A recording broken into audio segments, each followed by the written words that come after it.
Welcome to a Foxy Tech Tips tutorial on checking the MIUI region of your Xiaomi phone. If you find this video helpful, please consider subscribing to my channel and liking the video.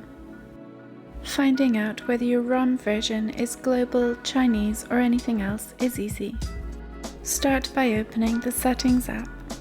If the Settings app isn't on your home screen, you can get to it via the app drawer.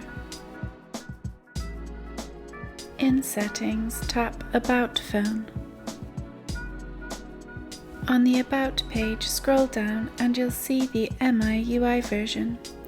As you can see, for me it says MIUI Global.